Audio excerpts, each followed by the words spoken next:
What's happening, guys? What's up? Welcome back. On this segment, let's talk about whether or not Colby Covington takes the act a little too far. On one hand, it's kind of genius because the guy revitalized his career. He resurrected it. As the story goes, he was on his way out of the UFC. It didn't matter that he was winning fights. It just seemed like he wasn't resonating with the fans. He wasn't a draw. And he had like 1 foot out of the door. But by going full heel, you get the fans invested. They don't even have to be invested positively. They could be invested in a negative way. And as long as people are talking about you, good or bad, it doesn't matter which way because they're just talking. That's the goal. So Colby figured it out. He cracked the code. But does he go too far at times? I'm going to say yes because the guy's already been attacked multiple times. Fabricio Verdum hit him in the head with a boomerang.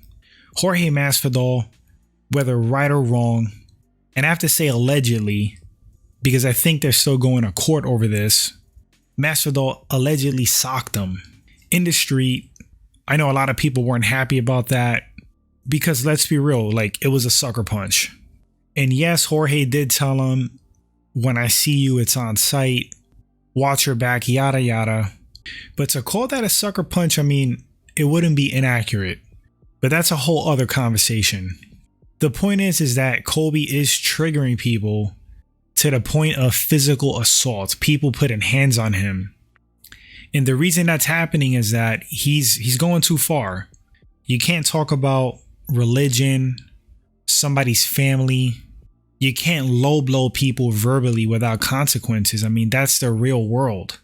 I know there's laws and rules, but sometimes the insult is so deep, it's worth it to people to go to jail. It's worth it to people to lose their job. It's worth the lawsuit to the person at the time to put hands on you. So the latest controversy with Colby Covington is his verbal assault on Jon Anik. He basically threatened him. It sounded like he threatened his life. And it's like, let's be real, Colby's not going to do a damn thing to Jon Anik. That would be career suicide. His time at the UFC would be done. Not to mention, he doesn't want them legal problems. He's not going to do anything.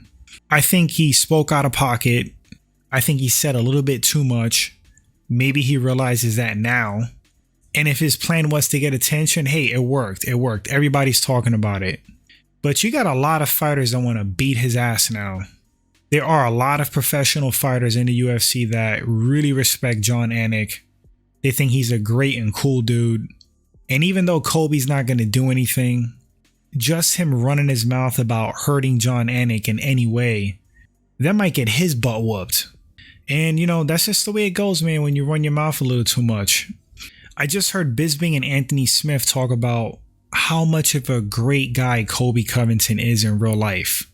Like, without the facade, without the act, without the trolling, there are people out there that fully back that the guy is a respectful, humble, great dude. Bisping said he bumped into him at an airport and he was just absolutely blown away. He said that it wasn't an act, that he could read people well, and I believe that about Bisping. He said he was the nicest guy ever. And to be honest with you, maybe I got it wrong, but I think you could be a respectful, humble, cool dude yourself, win fights, go on streaks, win fights in spectacular fashion, and you're going to be a name in the sport. Your career is going to shoot up. Eventually, you're going to get a shot at that title and reach the top. I think if you have a mouth, I think if you're controversial, yes, you kind of get fast-tracked because the UFC hosts the sport of mixed martial arts. It's a sport, but the UFC is also about generating revenue, selling tickets, pay-per-views. So it's also very much about entertainment as well. Not in a sense of fixed fights. Not saying that. What I'm saying is they push characters. They push storylines. They like a little controversy because it generates money. But if you're just a winner in general, if you're a great fighter, regardless if you're a character or not, you're going to be a draw because you're a person that is difficult to beat. Maybe you're unbeaten, and eventually you get your comeuppance. But Colby took the troll and the heel route. In some respects, again, I mean, the guy's a genius, but I also think that this can backfire on him in the long run, and in many ways it already has. I used to think Colby Covington was a douche. Now I fully understand it. I know it's an act as well. I seen clips of him being normal, being cool, and it's like, all right, man. Like, I would like to see that. Just win fights and be yourself. I personally can't help to feel a type of way when, even though like you're playing an act in a role, you're still spouting these things out of your mouth. It's like Usman was right when they were having like their back and forth during their fights. Usman's like, you know, you got to be held accountable for what you say, even if it's an act.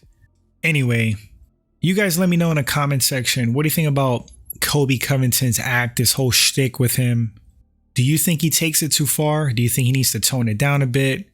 Or does it not bother you one bit? Some people have the mentality that like words are words. At the end of the day, you shouldn't really get offended like that. And I understand that. Being offended is under your control. But there's things like class, integrity, morals. I definitely think that there's some things that shouldn't come out your mouth, even if you're trying to sell a fight. But that's just me.